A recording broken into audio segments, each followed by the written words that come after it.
Histoire concernant le léopard, l'écureuil et la tortue.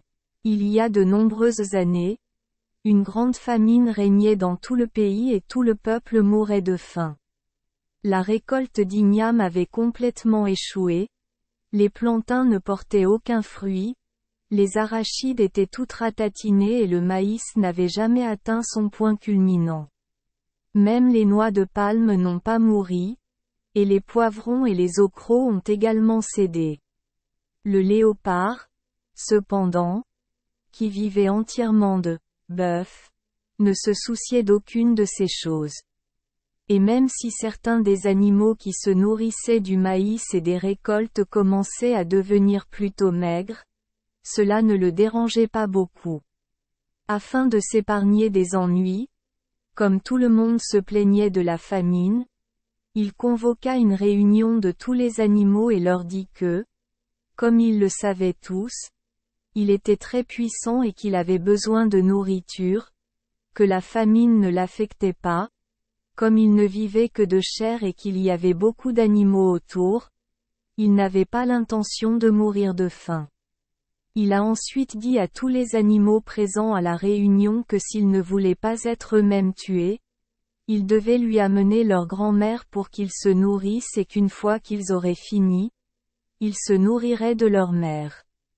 Les animaux pouvaient amener successivement leur grand-mère, et ils les prenaient à leur tour. De sorte que, comme il y avait beaucoup d'animaux différents, il faudrait probablement un certain temps avant que leur mère ne soit mangée, date à laquelle il était possible que la famine soit terminée.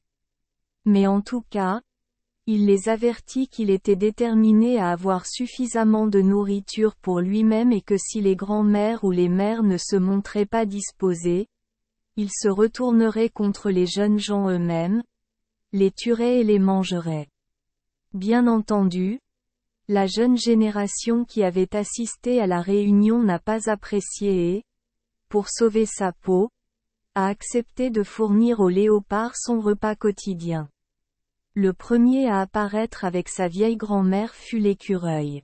La grand-mère était une pauvre vieille créature décrépite, avec une queue galeuse, et le léopard l'avalait d'un seul coup, puis cherchait autour de lui une autre. D'une voix colérique, il grogna. « Ce n'est pas la nourriture qui me convient.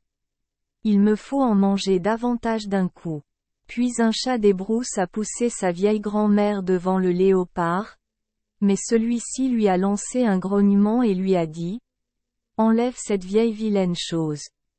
Je veux de la nourriture sucrée. » Ce fut alors le tour d'un chevreuil, et après bien des hésitations, une vieille biche misérablement pauvre et maigre chancela et tomba devant le léopard, qui l'expédia immédiatement et, bien que le repas fût très insatisfaisant, déclara que son appétit a été apaisé pour cette journée. Le lendemain, quelques animaux supplémentaires amenèrent leur vieille grand-mère, jusqu'à ce que ce soit enfin le tour de la tortue. Mais étant très rusé, il produisit des témoins pour prouver que sa grand-mère était morte, alors le léopard l'excusa. Au bout de quelques jours, toutes les grand-mères des animaux étaient épuisées et ce fut au tour des mères de fournir de la nourriture aux léopards voraces. Or, bien que la plupart des jeunes animaux n'aient pas hésité à se débarrasser de leur grand-mère, qu'ils connaissaient à peine, beaucoup d'entre eux avaient de très fortes objections à fournir leur mère, qu'ils aimaient beaucoup, comme nourriture aux léopards. Parmi les plus fervents opposants figuraient l'écureuil et la tortue. La tortue, qui avait tout réfléchi, savait que, comme tout le monde savait que sa mère était vivante, elle était une vieille personne plutôt aimable et amicale avec tout le monde. La même excuse ne lui servirait pas une seconde fois. Point. Il dit donc à sa mère de grimper sur un palmier et qu'il lui fournirait de la nourriture jusqu'à ce que la famine soit passée. Il lui a demandé de déposer un panier chaque jour et lui a dit qu'il y placerait de la nourriture pour elle. La tortue a confectionné le panier pour sa mère et l'a attaché à un long cordon de cravate. La ficelle était si solide qu'elle pouvait hisser son fils chaque fois qu'il souhaitait lui rendre visite. Tout alla bien pendant quelques jours, car la tortue avait l'habitude d'aller au pied de l'arbre où vivait sa mère et de déposer sa nourriture dans le panier. Ensuite, la vieille dame remontait le panier et prenait sa nourriture, et la tortue partait pour sa ronde quotidienne avec sa manière tranquille habituelle.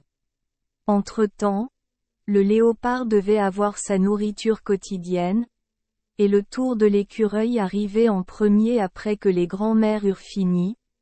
Il fut donc obligé de produire sa mère pour que le léopard puisse la manger, car il était une chose pauvre, faible et non possédée.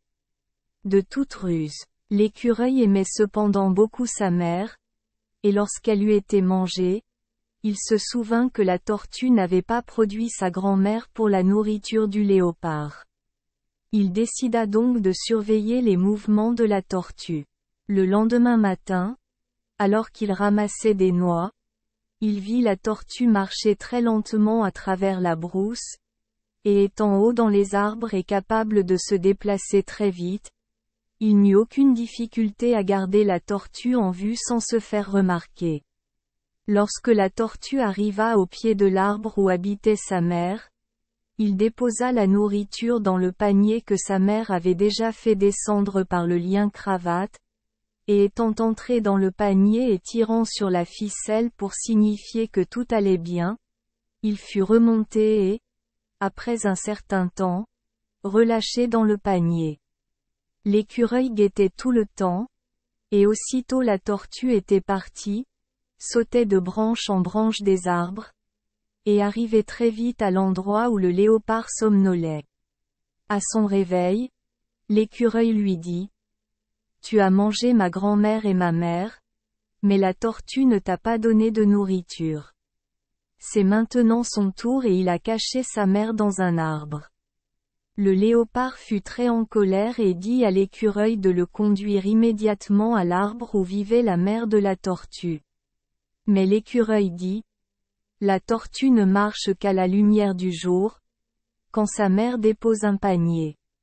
Donc si tu y vas tôt le matin, elle te tirera vers le haut, et tu pourras alors la tuer. » Le léopard accepta et le lendemain matin, l'écureuil arriva au champ du coq et conduisit le léopard jusqu'à l'arbre où était cachée la mère de la tortue.